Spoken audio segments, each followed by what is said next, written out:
오늘부터 7주간 예수 그리스도에 대한 설교를 하고자 합니다. 예수님을 좀 더 알아가는 이 기간이 되었으면 좋겠다라는 마음입니다. 제가 만일 예수님이 살았던 시대에 있었더라면 그 예수님의 소문을 듣고 꼭 한 번은 만나러 갔을 것 같아요. 근데 예수님이 너무 바쁘시고 수많은 군중들로 둘러싸여 있기 때문에 아마 제가 예수님 만나는 건 쉽지는 않았을 것 같아요. 근데 막 억지를 부려서라도 5분만 얘기를 할 수 있는 기회를 얻는다면 저는 딱 두 가지를 질문하고 싶어요. 예수님이 도대체 누구십니까? 많은 기적과 이적을 행하셨는데 예수님 당신은 누구십니까? 세상 사람들 하는 얘기 말고 예수님이 들려주시는 얘기 듣고 싶습니다. 두 번째 질문은 그렇다면 예수님 목적이 뭡니까? 인생의 목적이 뭡니까? 무엇을 위해 살아가십니까? 이 딱 두 가지 질문을 드렸을 것 같아요. 신앙생활이라고 하는 것은 어쩌면 신앙생활에서 가장 중요한 건 예수님을 알아가는 것일 수 있습니다. 예수님을 아는데 구원이 있고요. 예수님을 아는데 하나님이 주신 특별한 축복이 다 그 안에 있다는 겁니다. 가장 중요한 게 예수님을 믿는 거거든요. 아는 것과 믿는 것은 다릅니다. 예수님에 대한 많은 정보가 있다 하더라도 예수님을 믿지 않으면 아무런 힘이 없고 능력이 없습니다. 예수님은 좀 잘은 몰라도 지식은 많지 않아도 예수님에 대한 확신을 가지고 있는 사람은요, 능력과 지혜가 있는 줄 믿습니다. 우리 신앙의 본질은, 우리 신앙의 뿌리는 어디에서부터 출발하느냐? 예수님을 아는 것에서부터, 예수님을 믿는 것으로부터 출발한다는 사실입니다. 여러분들은 예수님을 어떤 분으로 생각하십니까? 예수님, 그분은 여러분들에게 어떤 분이십니까? 어떤 의미가 있고 어떤 존재이십니까? 어떤 분은 이렇게 얘기를 해요. 저는 하나님은 믿지만 예수님은 좀 잘 모르겠다. 예수님에 대해서는 내가 관심이 별로 없고 나는 사실은 하나님에 대해서는 관심이 많다. 그런 분들이 있더라고요. 예수님을 모르고서는요, 절대 하나님이 어떤 분이신지를 정확히 알 수 없습니다. 나는 하나님에는 관심이 있고 예수님에는 관심이 없다. 이런 분들은요, 거의 건강하지 못한 신앙생활입니다. 어쩌면 기복주의 신앙일 수 있어요. 하나님이 어떤 분이신지를요, 반드시 예수 그리스도를 통해서만 정확한 하나님에 대한 지식을 알 수가 있는 것입니다. 하나님의 사랑이 예수 그리스도의 삶을 통해서 드러났고 하나님의 인격과 성품이 예수 그리스도를 통해서 다 드러났고 하나님의 모든 계획이 다 예수 그리스도를 통해서 성취되고 이루어졌는데 나는 하나님에는 관심이 있는데 나 예수님에 대해서 관심이 없다. 이런 사람은요, 건강한 신앙생활을 해나갈 수 없게끔 되어 있습니다. 예수님 그런 말씀하시죠. 나는 길이요 진리요 생명이니 나로 말미암지 않고는 아버지께로 갈 자가 없느니라. 예수님이 길이세요. 무슨 길이요? 하나님께로 갈 수 있는 유일한 길입니다. 근데 나 예수 그리스도는 모르는데 나는 하나님은 믿는다. 이거는요, 성경에서 말하는, 기독교에서 말하는 그 하나님, 우리가 믿는 그 하나님과 다른 하나님을 바라보고 있는지 모른다는 것입니다. 우리가 예수님을 알아야 하는 이유는요, 예수님을 알아야만 예수님과 하나님과 바른 관계를 맺을 수가 있습니다. 신앙생활은 다른 게 아니라 관계입니다. 관계. 지식이 아니에요. 행위가 아닙니다. 신앙생활은 뭐라고요? 관계입니다. 관계. 그래서 저 집사님 참 믿음이 좋아 이러면 하나님과 관계가 좋다는 뜻입니다. 관계가. 여러분들은 하나님과는 어떤 관계를 맺고 계십니까? 사람에는 인간 간의 관계는요, 다 그 관계가 있어요. 저의 아내와 저는 부부 관계예요. 저희 아버지와 저는 부자 관계예요. 그렇죠? 여러분과 저는 무슨 관계예요? 목회자와 성도와의 관계입니다. 그렇다면 예수님과 여러분은 무슨 관계입니까? 무슨 관계예요? 관계가 확실해야 됩니다. 이 관계가 확실하지 않다 보니까 우리 믿음 안에서 사는 것 같지만 믿음의 성장이 없고 성숙이 없고 고난 중에도 하나님을 체험해야 되는데 그 가운데 기도의 놀라운 역사를 경험하지 못하는 이유는 예수님과 나와의 관계, 나와 예수님과의 관계가 어쩌면 불분명하기 때문일 수도 있다는 겁니다.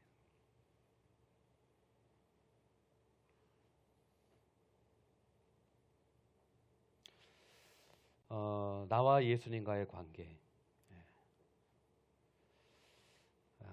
신앙생활에 있어서 제일 중요한 하나님을 만나는 건데요. 예배에 있어서 가장 중요한 건 뭐냐면 하나님을 만나는 예배거든요. 근데 그 하나님과의 만남의 열쇠는 예수님입니다.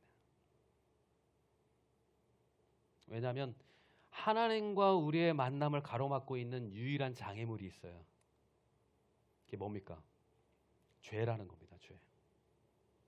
예수님이 이 땅에 오신 이유는 우리와 하나님 사이에 가로막혀 있는 죄의 문제를 해결하기 때문에, 그 죄의 문제를 해결하러 오셨기 때문에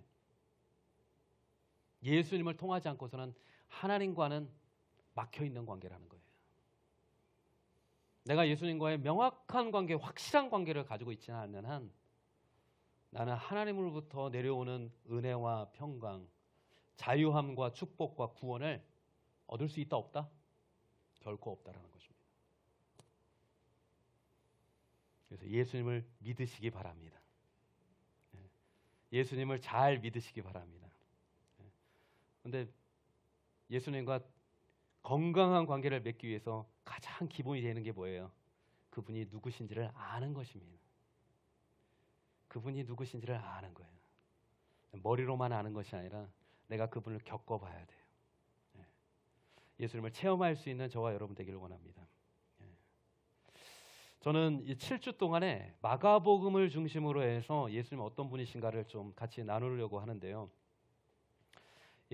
마가복음, 중요한 건 저는 그렇다고 생각합니다. 다른 사람이 예수님에 대해서 이렇다 저렇다 말하는 거 말고 가장 예수님에 대해서 바른 지식과 정보를 얻을 수 있는 유일한 방법은 성경을 통해서라고 저는 확실합니다.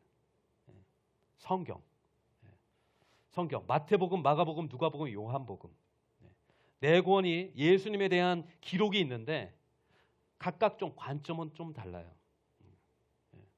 마태복음 같은 경우는 왕이신 예수님, 마가복음 같은 경우는 종으로 오신 예수님, 누가복음은 인자로 오신 예수님, 요한복음은 하나님의 아들로서 오신 예수님. 초점이 좀 달라요. 하지만 마가복음 중심으로 해서 예수님 어떤 분이신지를 같이 7주 동안 알아가는 시간인데 오늘은 서론이에요. 서론. 예수님에 대한 기록을 쭉 살펴보면요, 예수님이 하셨던 일은, 예수님이 하셨던 모든 일들을 다 분류해서 정리를 해서 네 가지로 정리할 수가 있습니다. 네 가지로. 첫 번째는 예수님 부르심, 두 번째는 가르치심, 세 번째는 치유하심, 그리고 네 번째는 보내심, 파송하심. 자막 보여주셨나요? 네 가지예요, 네 가지. 그래서 예수님은 항상 나를 따라오라, 콜링. 구원을 위해서 초청하시는 거예요. 나와 함께 가자. 그 사람은 예수님을 그리스도로 믿고 주님의 제자가 되고 하나님의 자녀가 되는 것입니다. 즉 콜링은 구원을 제공하는 유일한 길이에요. 예수님을 믿는 사람은 하나님의 자녀로서 하나님과 새로운 관계 속으로 들어가는 것입니다. 두 번째로 예수님이 하셨던 일은, 이것을 굉장히 많이 하셨는데, 티칭이에요. 티칭. 가르치시는 일을 하셨어요. 때로는 설교로, 또 삶의 본으로. 뭘 가르치셨느냐? 구원받은 하나님의 백성들은 어떻게 살아야 하느냐? 하나님을 믿는 하나님의 자녀들은 어떤 삶을 살아야 하는지, 삶을 성도의 삶에 대해서 가르쳐 주신 겁니다. 또 예수님이 가르쳐 주신 게 뭐냐면 구약의 율법과 신약에 와서 어떻게 그 율법을 적용할 수 있는가. 우리가 레위기를 공부하는데 제사법이잖아요. 제사를 드리지 않는데 왜 우리가 제사법을 공부하는 겁니까? 제사의 정신, 예배의 정신을 배우기 위해서. 예배의 정신에 대해서 배우기 위해서 그러는 거죠. 예수님이 또 한 가지 가르쳐 주신 게 있는데요. 이거는 결코 빼놓지 않고 늘 가르쳐 주셨어요. 마치 이런 거예요. 마치 하나님의 나라는 이와 같으니, 하나님의 나라의 모습에 대해서 가르쳐 주신 겁니다. 성도의 삶, 또 구약의 율법의 말씀들 풀어주시고 또 하나님의 나라에 대해서 가르쳐 주신 겁니다. 예수님이 세 번째 하셨던 사역은 치유하는 사역이에요. 어렵고 힘들고 병든 자들을 만나면 그들을 고쳐주셔요. 다 고쳐주셔요. 예수님의 사역은 힐링 미스트리, 고쳐주시는 사역, 치유하는 사역이죠. 그것은 하나님의 사랑으로부터 온 거예요. 그 사랑을 받게 되면 성도들은 하나님의 능력을 체험하게 되는 겁니다. 기적을 일으킨 장면 끝에는 이런 고백이 나와요. 사람들이 저분이 도대체 누구시길래, 저분이 도대체 누구시길래 이런 기적을 나에게 베푸시느냐, 어찌하여 사람이 할 수 없는 일을 저분은 하실 수 있느냐, 이런 질문들이 나온다는 겁니다. 예수님이 하셨던 네 번째 사역과 일은 뭐냐? 예수님이 십자가를 지시고 죽으신 후에 3일 만에 부활하시고 난 다음에 승천하시기 직전까지 예수님은 제자들을 모아놓고 뭘 준비시켰어요? 너희는 성령을 기다리라. 그리고 때가 되면 내가 너희를 보낼 것이다. 너희는 모든 종족으로, 족속으로 다 가라. 너희는 땅 끝까지 너희는 흩어져 가라. 복음의 말씀을 만민에게 전파하라. 예수님이 하셨던 일은요, 파송하는 일이에요. 우리가 믿음이 성장하고 하나님의 은혜를 받고 예배를 드리고 난 다음에 하나님은 그 다음에 우리에게 뭐 하세요? 가정으로 돌아가라는 겁니다. 일터로 돌아가라는 겁니다. 너의 삶의 자리로 돌아가는 겁니다. 왜요? 그곳에서 빛과 소금으로 살라고, 예수님이 살았던 삶의 방식으로 살라고 우리를 파송하는 겁니다. 그래서 예배의 마지막 끝은 뭐예요? 파송인 겁니다. 파송. 하나님 우리를 부르시고 은혜를 베푸시고 치유하시고 가르치시고 그리고 다시 파송하는 겁니다. 이것이 예수님이 하셨던 일이에요. 그러니까 이 네 가지 관점으로 우리가 예수님에 대해서 알고 난 다음에 마가복음을 다시 한번 읽으면 마가복음이 이해가 되고 읽힌다는 것입니다. 정리가 된다는 것입니다. 그래서 이번 7주 동안 저는 마가복음을 다시 한번, 4복음서 중에 가장 짧은 게 마가복음이에요. 다시 한번 예수님에 대해서 읽고 또 묵상하고 예수님의 마음을 품고 예수님의 삶을 한번 다시 돌아보는, 그래서 내 믿음이, 예수님에 대한 믿음이 다시 굳건해지는 그런 은혜가 있기를 바랍니다. 오늘 1장 1절 말씀 먼저 한번 보시겠습니다. 1장 1절 우리 큰 목소리로 같이 한번 읽겠습니다. 하나님의 아들 예수 그리스도의 복음의 시작이라. 아멘. 예수님에 대해서 성경은 제일 먼저 뭐라고 얘기를 하고 있습니까? 예수님 어떤 분이시라고요? 하나님의 아들. 성경은 시작부터 예수님이 누구신지를 정확히 보여주고 있는 겁니다. 하나님의 아들. 하나님의 아들 예수 그리스도 복음의 시작이다. 기독교의 복음의 시작은 어디로부터 왔느냐? 예수님으로부터 왔다는 것입니다. 예수님이 시작이에요. 시작. 우리 복음으로 말미암아 구원을 받았잖아요. 우리의 사명은 뭡니까? 복음을 전파하는 거잖아요. 그 복음은 곧 누구다? 예수님이라는 겁니다. 예수님의 성육신 사건, 예수님의 십자가 사건, 예수님의 부활 사건, 예수님의 승천 사건, 이 모든 사건들은 다 복음이라는 거예요. 우리에게 기쁨의 소식이라는 거예요. 다 우리를 위해서 주신 예수님의 사건이라는 겁니다. 나중에 성령님을 주시고 교회를 세우시고 다시 재림해서 이 땅에 오실 그 예수님, 예수님이 하신 모든 일들이 다 복음이라는 것입니다. 복음이신 예수님은 누구시다? 하나님의 아들이시라는 겁니다. 하나님의 아들은 곧 무슨 뜻입니까? 하나님의 아들이라는 건 곧 하나님이라는 뜻입니다. 네. 사람의 아들은 그 존재가 사람입니다. 네. 코끼리의 아들은 그 존재가 코끼리예요. 네. 하나님의 아들은 그 존재가 하나님이라는 뜻입니다. 네. 하나님의 성품과 하나님의 권세와 하나님의 말씀과 하나님의 계획을 가지고 이 땅에 오신 하나님의 아들이신 예수님은 누구시라고요?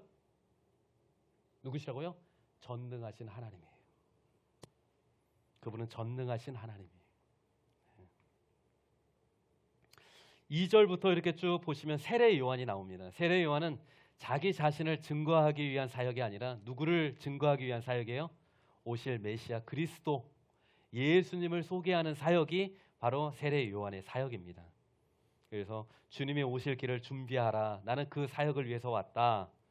나보다 더 귀한 분이 오실 텐데 그분이 예수님이시다. 나는 그분이 너무 귀해서 그분의 신발끈조차 풀 수 없다. 그런 자격도 없는 자다. 그 당시 최고의 존경받고 수많은 사람들로부터 하나님의 선지자를 일컬음 받았던 세례 요한이 나는 아무것도 아니고 예수님을 기다려야 된다. 그분은 나는 물로 여러분들에게 죄사함의 세례를 베풀었지만 그분은 와서 성령으로 세례를 베풀 것이다. 그렇게 선포하는 것입니다. 7절 한번 보시겠습니까? 1장 7절. 그가 전파하여 이르되 세례 요한이 전파하여 이르되 나보다 능력 많으시니 그분은 누굽니까? 예수 그리스도 내 뒤에 오시나니 나는 굽혀 그의 신발끈을 풀기도 감당하지 못하겠노라. 8절. 나는 너희에게 물로 세례를 베풀었거니와 그는 너희에게 성령으로 세례를 베푸시리라. 세례 요한 그는 누구를 증거하고 있습니까? 하나님의 아들이신 예수 그리스도를 증거하고 있다라는 것입니다. 그래서 예수님에 대한 마가복음의 첫 번째 기록은 예수님이 도대체 누구신가? 누구의 증언을 통해서 예수님을 소개하고 있습니까? 세례 요한. 그 당시에 하나님의 선지자, 그 당시에 수많은 신앙이들이 존경했었던 세례 요한의 입술을 통해서 예수님을 증거하고 있다는 사실입니다. 그런데 그 세례 요한이 예수님에게 세례를 베풀어요. 그게 9절에 나옵니다. 9절 한번 보십시오. 그때 예수께서 갈릴리 나사렛으로부터 와서 요단강에서 요한에게 세례를 받으시고 세례 요한이 예수님에게 세례를 베푸시는 겁니다. 10절 같이 한번 읽겠습니다. 곧 물에서 올라오실새 하늘이 갈라짐과 성령이 비둘기같이 자기에게 내려오심을 보시더니 하늘로부터 소리가 나기를 너는 내 사랑하는 아들이라 내가 너를 기뻐하노라 하시니라. 아멘. 예수님이 세례를 받으셨던 기록이 있고요. 세례를 받으시고 난 다음에 물에서 올라오시는데 어떤 일이 일어났어요? 하늘이 갈라졌답니다. 그리고 성령이 비둘기같이 예수님께로 내려왔대요. 비둘기가 내려온 게 아니라 성령님이 예수님께로 내려왔대요. 그리고 11절에 보니까 하늘로부터 소리가 나기를 뭐라고 하셨대요? 너는 내 사랑하는 아들이라 내가 너를 기뻐하노라 라고 말씀하셨대요. 이 9절에서 11절까지 보면요.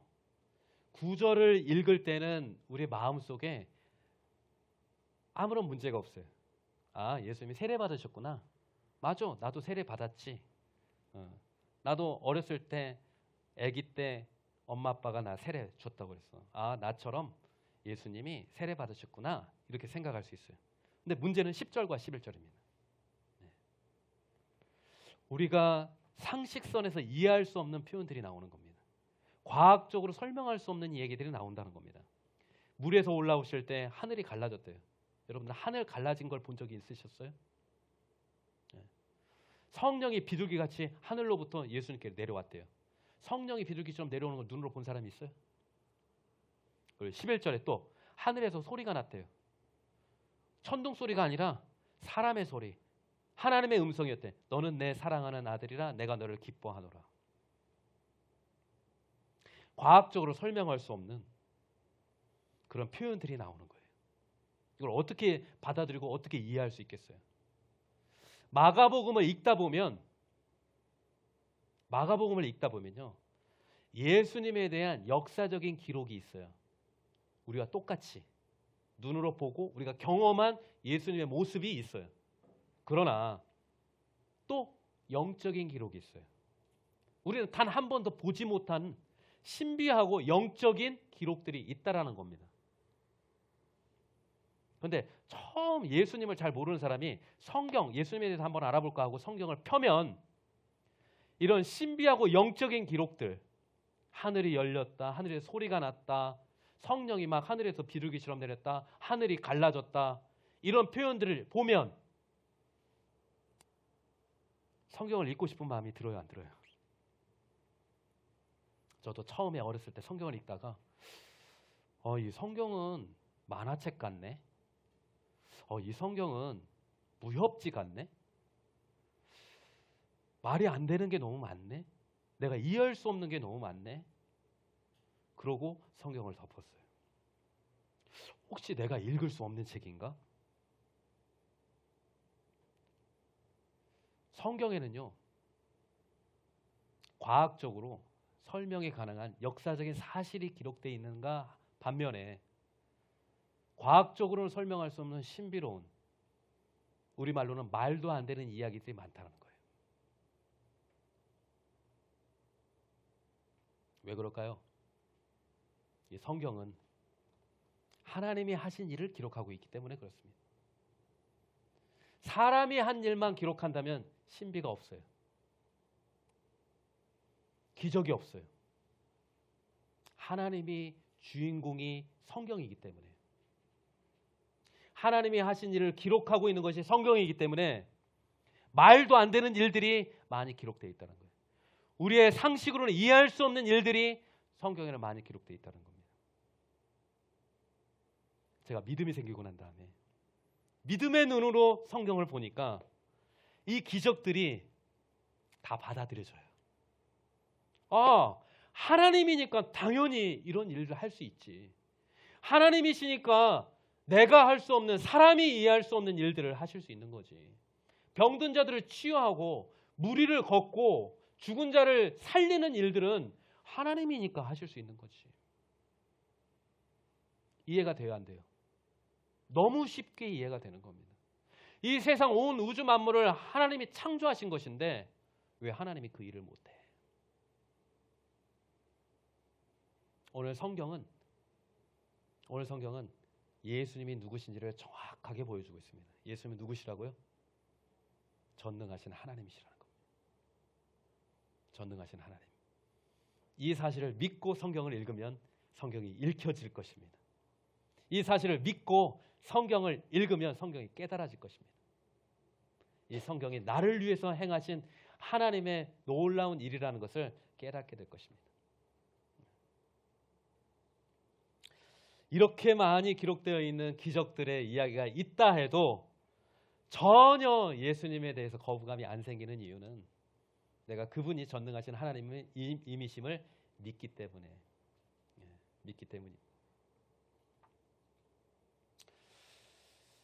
두 번째는 예수님에서 알 것은, 예수님은 그렇다면 이 세상에 왜 오셨느냐는 겁니다. 이게 중요한 질문이에요. 왜 하나님의 나라에서 천국에서 그냥 편안하게 계시면 되는데 이 땅에 왜 오셨느냐는 겁니다. 이사야 53장 5절 말씀, 구약의 성경 말씀입니다.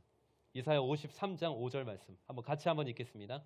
그가 찔림은 우리의 허물 때문이요 그가 상함은 우리의 죄악 때문이라. 그가 징계를 받음으로 우리는 평화를 누리고 그가 채찍에 맞음으로 우리는 나음을 받았도다.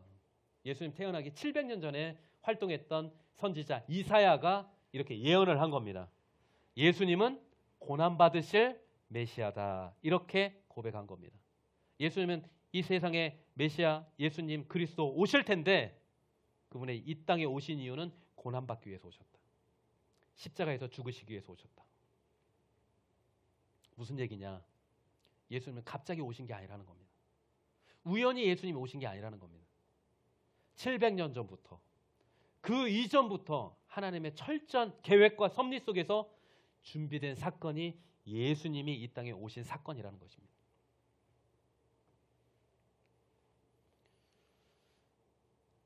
하나님이 아담과 하와를 창조하셨어요. 하나님이 금지한 그 과실, 선악과를 따먹고 범죄함으로 말미암아 하나님께서 말씀하셨어요. 네가 반드시 죽으리라. 그때부터 이 세상에는 죽음이 찾아왔어요. 그러나 하나님께서는 아담과 하와를 사랑하셨기 때문에 그들 보는 앞에서 짐승의 목숨을 해하고 그 피를 에덴 동산에 뿌려서 너희의 죄가 사하기 위해서는 누군가가 생명으로 그 죄값을 치러야 된다라는 대속의 원리를 그때부터 가르쳐 주신 겁니다. 내가 반드시 예수 그리스도 완전한 속죄 제물을 이 땅에 보내줄 텐데 그가 희생의 제물이 되었을 때 그를 믿는 자 그들이 죄를 사함받을 거라는 대속의 원리를 에덴 동산에서부터 주신 겁니다.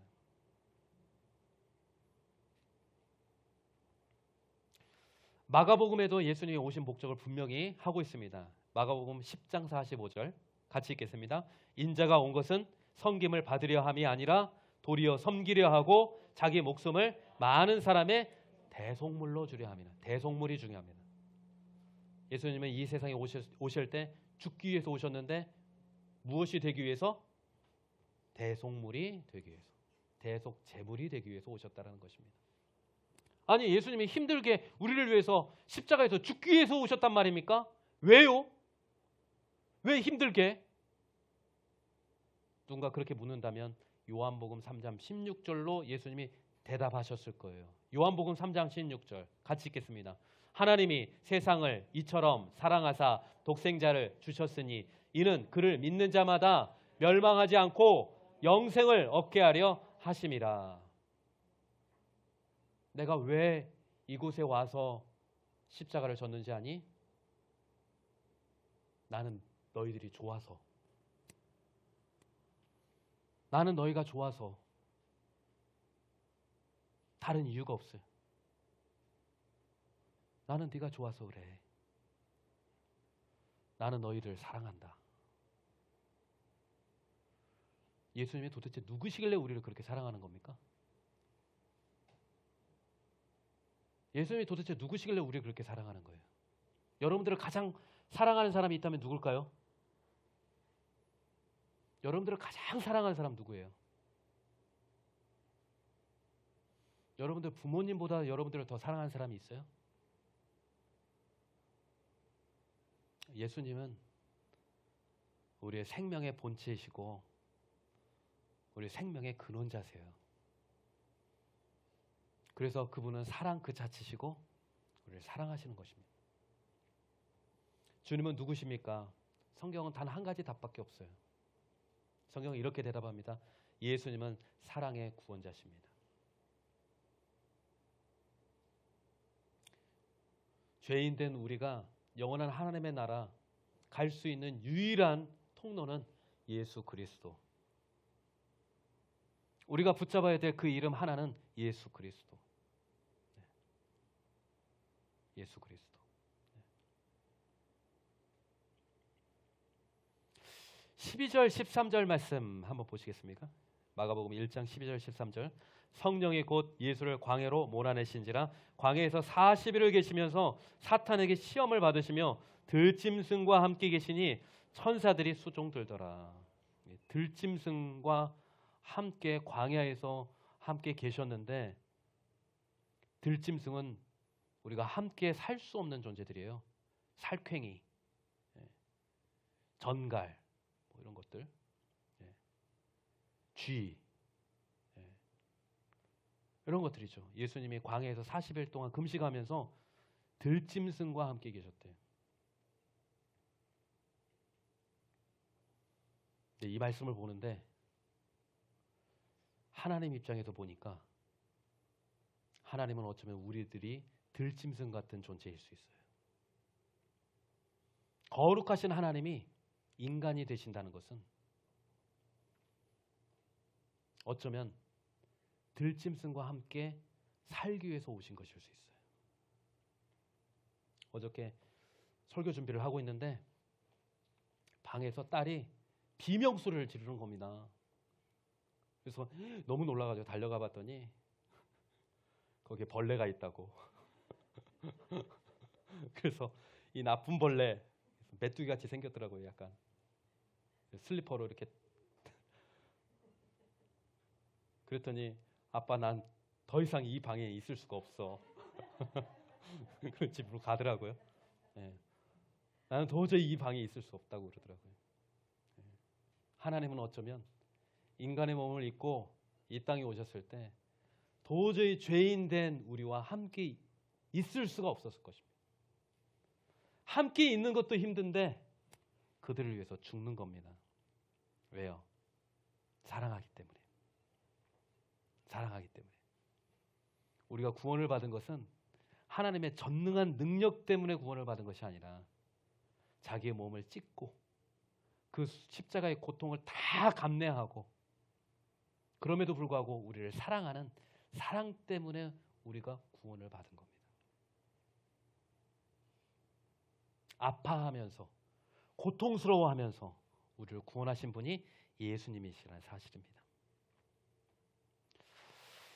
이 마가복음을 통해서 예수님을 알게 될 텐데요. 저는 결국 우리는 직접 예수님을 직접 보게 될 텐데 우리가 진짜 예수님을 볼 그 예수님의 모습은 어떤 모습인가?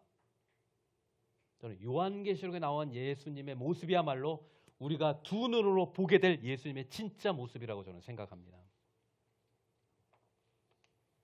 그래서 요한계시록을 읽다 보면 예수님이 진짜 어떤 분이신지 나옵니다. 마가복음에 나온 예수님은 우리가 똑같은 인간의 모습인데 요한계시록 우리가 천국에 가서 볼 예수님의 모습은 어떤 모습일까? 아주 영광스러운 모습입니다. 눈 뜨고도 볼 수 없는 찬란한 빛이 비치고 위엄과 권세가 있는 그 예수님. 딱 예수님을 봤을 때 우리는 그냥 서 있을 수가 없어요. 그냥 앉아 있을 수가 없어요. 우리는 엎드려서 경배할 겁니다. 엎드려서 경배할 거예요. 진짜 예수를 만나면 진짜 그런 모습이 된다는 거예요. 요한계시록 7장 9절 말씀.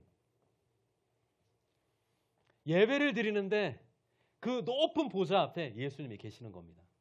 이일 후에 내가 보니 이제 사도 요한이 환상 속에서 하나님의 나라를 보는 겁니다. 이일 후에 내가 보니 각 나라와 족속과 백성과 방언에서 아무도 능히 셀 수 없는 큰 무리가 나와. 어마어마한 무리들이 나왔어요. 무엇을 입었어요? 흰 옷을 입고 손에는 종려 나무 가지를 들고 보좌 앞과 어린 양 앞에 서 있어요. 그 어린 양이 누구예요? 예수님. 어마어마한 사람들이 무슨 옷을 입고 있어요? 흰 옷을 입고 있어요. 그 흰 옷은 어디서 났을까요? 예수님의 핏값으로 주신 흰 옷이에요. 그 흰 옷을 입은 자만이 하나님의 나라에 갈 수 있으니까. 종려나무 가지를 들고 기쁨으로 흔들면서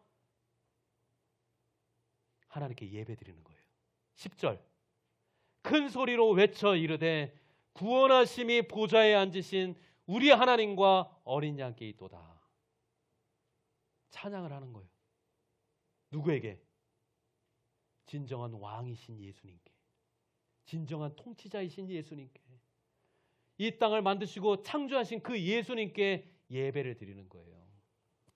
이때는요, 그냥 입으로만 예배 드릴 수 없어요. 마음의 감격과 뜨거운 마음으로 찬양하게 되는 거예요. 11절.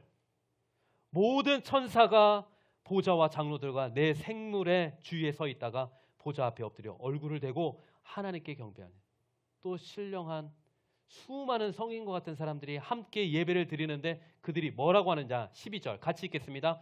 이르되 아멘. 찬송과 영광과 지혜와 감사와 존귀와 권능과 힘이 우리 하나님께 세세토록 있을지어다. 아멘 하더라.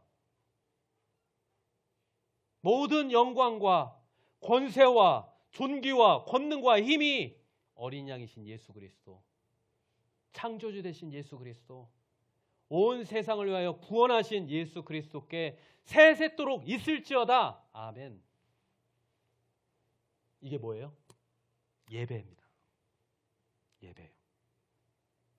우리가 하나님의 나라에 가서 예배를 드릴 텐데 그 예배를 드릴 때 우리가 깨닫게 되는 게 있는데 우리가 이 땅에서 드린 예배가 얼마나 초라한 예배인지, 얼마나 부족한 예배인지, 진짜 예배를 보면 우리가 그렇게 깨닫게 될 것입니다. 요한계시록에는요, 예배 드리는 장면으로 가득 차 있어요. 천상에서 예배 드리는 장면이요. 감격스럽게. 5장 말씀 한 번 더 보시겠어요? 5장 11절. 요한계시록 5장 11절. 내가 또 봄에 들음에 보좌와 생물들과 장로들을 불러선 많은 천사들의 음성이 있으니 그 수가 만만이요 천천이라. 어마어마한 숫자. 12절. 큰 음성으로 이르되 같이 읽겠습니다. 죽임을 당하신 어린 양은 능력과 부와 지혜와 힘과 존귀와 영광과 찬송을 받으시기에 합당하도다. 아멘. 합당하도다. 우리의 찬양과 예배와 우리의 삶과 우리의 목숨까지도 드리기에, 그것을 받으시기에 합당하신 분이 누구라고요? 예수 그리스도. 예수 그리스도.